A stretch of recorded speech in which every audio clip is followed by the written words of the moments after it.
What if I told you that when the Doordash app puts it down that a zone is busy? That's not necessarily true. Allow me to explain. I've gone through many, many times, even just in the last week alone, where the app will say, log in now for offers. Busy. And I log in. I sit here for 45 minutes to an hour and don't get a single offer, let alone a bad one. I'm going to tell you why I think DoorDash does this. I can't prove this, but there's enough anecdotal evidence out there to basically explain this method of operations. Now, here's the thing. DoorDash wants more drivers on its platform at any given moment than they have offers to dish out. Why? Because this much is true for sure. Dashers who've been waiting a long period of time between offers are more pliable to accepting money-losing offers. You see, being able to say that you don't want to accept a money-losing offer, it requires a lot more discipline than it is just saying it. It's easier said than done. And so they will put more drivers logging on within a specific zone than there are offers available to take them. I don't have verifiable proof, but I've seen it happen in real life time, including right now. I'm logged into both apps at the moment, and I haven't seen anything in half an hour. But again, the more drivers they have flooding a zone, the more pliable they are to accepting money-losing offers. A money-losing offer, of course, is one where your vehicle expenses are higher than the pay that you're receiving on the offer. You're losing money. You're writing Tony Zhu a check. You might as well just take your checkbook and just write Tony Zhu, his last name is spelled XU, and the money amount that you lose. That's the effect that accepting these offers have. Now, I'm not expecting you to actually go out there and get your checkbook and write him up one, but that's the effect that it has. You're basically writing him a check. Here's some free money, Tony, because I'm going to deliver this offer where I lose money. So hence, my advice to not accept money-losing offers does take more discipline than you might expect because of how DoorDash floods its zones with drivers that are active at any given time. This is another reason why, being in a small ex-urban market, I take my offers from home. I don't want to be sitting in some parking lot somewhere in town just waiting for offers. It doesn't work. I've done it before. So this is why the app will say that it's busy when it's really not. Because they want active drivers to flood a zone, making them more pliable to take money-losing offers. It gets to the point where you've been logged in for 45 minutes, and that offer comes in for a $4 trip to go 10 miles out.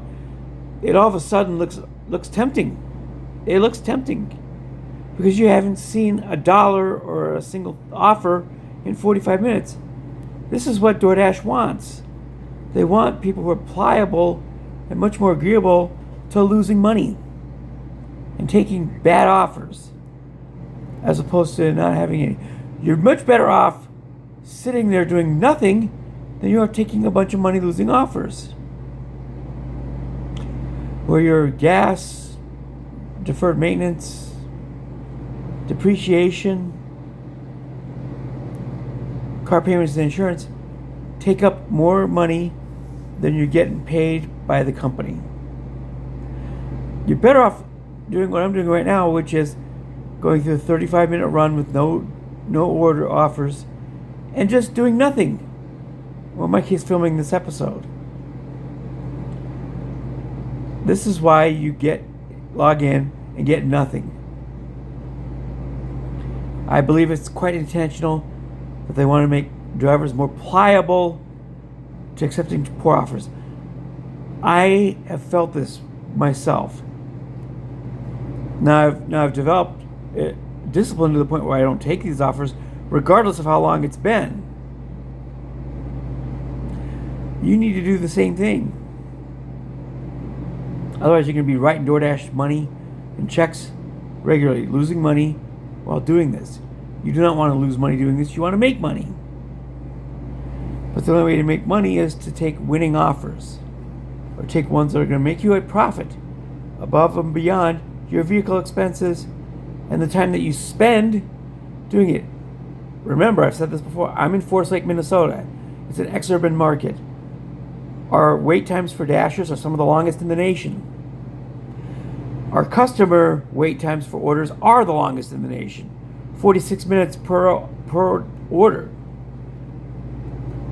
That much I know for sure. The information about driver waits I've gotten from Reddit groups. Of course, you know what they say about Reddit. But I've tracked it before myself for a week and came up with a 12-minute per dash average wait time in restaurants in Forest Lake. So I've tracked that myself. I don't know for sure whether we're or not we have the worst in the nation or not, but we're up there. Our customers have it the worst in the nation at 46 minutes per order. So this is why you log into DoorDash, it'll say busy or even very busy, and you don't get an offer of any kind. And when you do, it might suck. It's going to cost you money. Resist the temptation and don't take money losing offers. Again, this takes some getting used to. It did for me. So that's the short answer. DoorDash manipulates. It's what do you say if you can't log in, or if it shows gray, for example? That means the zone is literally oversaturated right now, and they're probably doing you a solid by not letting you log in. It says that if you were even allowed to log in, you wouldn't get anything anyway. Is what that says. So enjoy your off time, and again, as I do, I take my orders from home. If the screen is gray, if the zone is gray, no skin off my back. I'll just sit here and do laundry. I'll sit here and film these episodes. I'll work on my books and projects. I'll clean and vacuum. And that's usually what I'm doing even when I am logged on here. Because I'm not going to wait on pins and needles for an offer that may be crap. If one does come in, at least I keep my phone really close to me so I can reject it. I do try to keep my phone with me at home at all times. I've had times where I've left the phone out here on the chair, gone to the bathroom, and had it ping while I'm in the bathroom. That's a little frustrating. It's a self-inflicted wound that you probably can avoid, which I do now. So yes, DoorDash manipulates whether the zone is busy or not, and they attempt to flood a zone with drivers, which explains why it'll say that a zone is busy, but you don't get squat. What squat that does come in is terrible. The temptation to take an offer when you haven't had anything for 30 to 45 minutes is real. It's a real temptation. Just don't do it. Just develop the discipline that you're not going to throw money away today. Anyhow, that's it for this episode. I'll see you on the next go around. Peace out.